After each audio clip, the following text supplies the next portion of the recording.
Bismillahirrahmanirrahim. Alhamdulillahirabbil alamin. Allahumma shalli wa sallim ala sayidina Muhammadin miftahi babi rahmatillah adada ma fi ilmillah salatan wa salaman daimaini bidawami mulkillah wa ala alihi wa sahbihi. Assalamualaikum warahmatullahi wabarakatuh. Di ayat yang ke-18, disitulah Nabi Yakub alaihissalam mulai menjawab. Waja'u ala qamisi bidamin kadzib. Mereka datang membawa bajunya Nabi Yusuf alaihissalam dengan darah palsu. Artinya bukan darah Nabi Yusuf, tapi darah serigala atau kambing yang lain di oser-oserkan, kalau kata orang Jawa ya, diusap-usapkan, pokoknya bajunya itu berbelepotan darah, terus diserahkan ayahnya. Ini loh bajunya Yusuf. Inilah kebohongan yang salah lagi. Kebohongan yang salah bagaimana? Ayahnya ini lihat bajunya, ya langsung paham, ini anak dusta ini. Baik benar serigalanya ya. Katanya serigala makan Nabi Yusuf, anak saya. Yusuf dimakan serigala, tapi bajunya utuh, nggak dikoyak-koyak ya. Baik benar serigalanya ini. Jadi makan orangnya tapi bajunya dibiarin gitu. Bajunya nggak ada bekas robekan sama sekali. Bajunya oke-oke saja. Oh pasti dusta nih anak. Jadi dustanya itu kelihatan dari ucapannya dan dari bukti yang dibawa. Nah, yang menarik di sini, inilah awal kisah tentang qamis Yusuf. Gamis atau pakaian Nabi Yusuf. Dari awal dalam kisah Nabi Yusuf itu ada satu kata qamis Yusuf, pakaian Yusuf. Nanti ketika Nabi Yusuf digoda oleh Zulaikha, lagi-lagi yang qamisuhu, pakaiannya robek di depan atau di belakang, qamis Yusuf. Nanti di akhir cerita Nabi Yakub alaihissalam, Nabi Yusuf itu juga menyerahkan pakaiannya, berikan ini ke ayahku, nanti dicium akan kembali melihat lagi. Qamis Yusuf. Ada apa dengan gamis Yusuf ini? Pakaian Nabi Yusuf alaihissalam ini dari salah satu poin penting dalam kisah Nabi Yusuf. Pakaian ya. Yang pertama, pakaian yang dijadikan alat untuk mengawali segala cerita. Yang kedua, lagi pakaian yang digunakan sebagai alat untuk timbulnya fitnah itu. Yang ketiga, pakaian yang akhirnya menyembuhkan. Pakaian yang akhirnya menyembuhkan Nabi Yakub alaihissalam dari tunanetra yang dideritanya. Nanti itu akan kita bahas kalau udah sampai waktunya. Naam, waja'u ala qamisi bidamin kadzib qala bal sawalat lakum anfusukum amra fasabrun jamil wallahul musta'anu ala ma tasifun. Dan mereka datang membawa baju gamisnya yang berlumuran darah palsu. Dan Yakub berkata, sebenarnya hanya diri kalian sendirilah yang memandang baik urusan yang buruk itu. Maka hanya bersabar itulah yang terbaik bagiku. Dan kepada Allah saja mohon pertolongannya terhadap apa yang kamu ceritakan. Kita kalau baca terjemahan seperti ini ya, tidak dapat pencerahan kita. Makanya suruh belajar ya. Karena terjemahan ini tidak bisa mewakili isi Al-Quran. Tidak bisa. Ya membantu kita, tapi tidak bisa mewakili isi Al-Quran.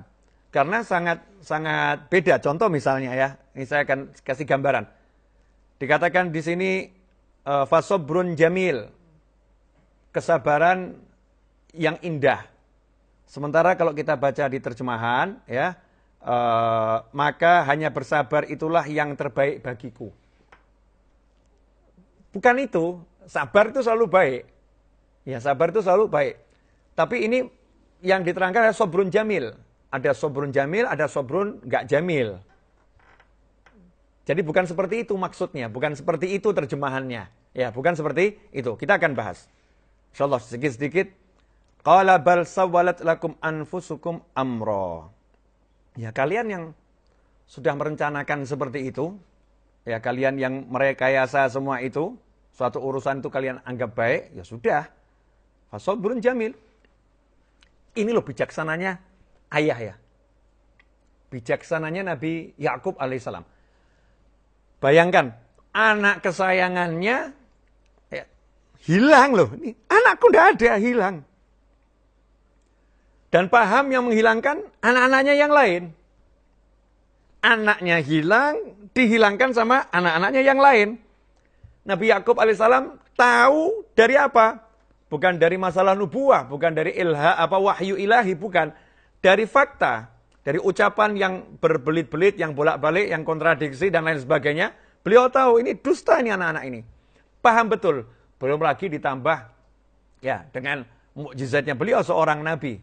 Kasyafnya beliau sebagai seorang nabi. Mata hati beliau sebagai seorang nabi. Paham ini anak-anaknya dusta dan menghilangkan saudaranya. Pertanyaannya, apakah Nabi Yakub alaihissalam marah kepada anak-anaknya, kemudian menghardik dengan keras?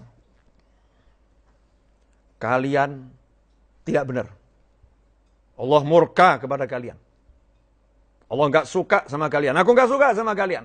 Pergi kalian semua. Apa begitu? Kalau itu yang dilakukan, maka akan kehilangan semua anaknya. Kenapa? Satu, yang ini udah hilang, yang lain akan jadi orang-orang yang nggak diridhoi Allah ketika orang tua itu murka. Ridhallah fi ridhal walidain, wa sukhtullah fi sukhtil walidain. Ridha Allah pada ridha orang tua, murkanya Allah pada murka orang tua. Maka Nabi Yakub alaihissalam bukannya mau merusak, tapi justru pengen memperbaiki yang ada. Yang ada ini diperbaiki. Ini 10 anak ini gimana caranya dengan modal cinta yang besar kepada saya, semuanya bisa menjadi orang-orang yang soleh. Menjadi orang-orang yang baik. Yusuf hilang, ya sudah. Yusuf hilang, ini ujian. Yusufnya ujian, ya nggak ada di depan mata saya lagi, kekasih saya, anak kecintaan saya nggak ada, ini ujian. Nah ini anak-anak ini karunia. Masih ada 10 anak ini karunia. Bisa enggak kita sebagai orang tua melihat seperti itu? Nah ini kadang kita ini nggak bisa ya. Dalam banyak kasus, satu hilang, yang ada ini dihilangkan semua. Misal begini, kalau kita ambil contoh kasus zaman sekarang lah ya, ada yang dipecat, dirumahkan tanpa gaji dan tidak jelas kapan akan diizinkan kembali ke kantor. Ya, mungkin ada yang mengalami seperti itu. Pulang ke rumah, di rumah masih ada yang namanya anak, masih ada pasangan hidup, ya ada orang tua, mungkin ada teman, ya kalau yang belum berkeluarga di rumah ada teman, ya ada kakak, ada adik, ada apapun. Kemudian sehat, sehat. Tapi anehnya yang dilihat ini cuma satu tok. Aku dirumahkan nggak dapat gaji, aku dipecat, dirumahkan nggak dapat gaji, aku dipecat, dirumahkan nggak dapat gaji, aku dipecat. Yang dilihat itu saja. Sementara aku sehat, aku punya orang tua, aku punya rumah, aku punya ini, nggak dilihat. Hasilnya apa? Keluh kesah. Dan kehilangan kenikmatan. Kehilangan kenikmatan, terpuruk, hancur. Terpuruk, hancur. Nah inilah kebodohan kita ketika menghadapi masalah, fokus hanya ke masalah, sementara nikmat yang banyak itu dibuang. Nabi Yakub alaihissalam mengajarkan, jangan seperti itu. 10 anak ini baik, yang satu yang hilang ini yang terbaik. Nah yang hilang ini nggak usah dipikir dulu, yang 10 ini ya jangan sampai hilang juga. Yang 10 jangan sampai hilang juga. Gimana caranya? Maka beliau mengatakan, fasobrun jamil. Saya akan bersabar dengan kesabaran yang indah. Fasobrun jamil. Kesabaran yang indah itu bagaimana? Sabar tanpa keluh kesah. Sabar tanpa keluh kesah. Jadi ada orang sabar tapi masih berkeluh kesah. Sabar ya. Nggak balas mukul, sabar. Tapi masih berkeluh kesah. Aduh sakit ini. Wah ini lukanya gimana ini? Dia nggak balas nih. Tapi dia ngeluh kesahkan nih. Sakit beritanya dia keluh kesahkan. Nabi Yakub alaihissalam sobrun jamil. Sabar yang indah. Tidak berkeluh kesah kepada manusia. Dia kembalikan semuanya pada Allah Subhanahu wa taala. Munajat. Maka dilanjutkan di ayat tersebut dengan ditutup masih di ayat yang sama. Wallahul musta'anu ala ma tasifun. Dan saya minta tolong sama Allah atas semua dusta yang kalian ucapkan itu saya minta tolong sama Allah. Bagaimana nanti nasibnya Yusuf alaihissalam, saya minta tolong sama Allah. Saya kembalikan sama Allah Subhanahu wa ta'ala. Nah inilah sikap yang harus kita ambil saat kita menghadapi masalah apapun. Sobrun jamil. Nggak enak, tapi nggak usah keluh kesah. Boleh lo merasa nggak enak itu. Wah nggak enak. Ada rasa suntuk. Yang namanya kehilangan sesuatu suntuk wajar. Tapi nggak berkeluh kesah. Ini yang dilatih oleh Nabi Yakub alaihissalam dalam kisah Nabi Yusuf alaihissalam. Kita lanjutkan.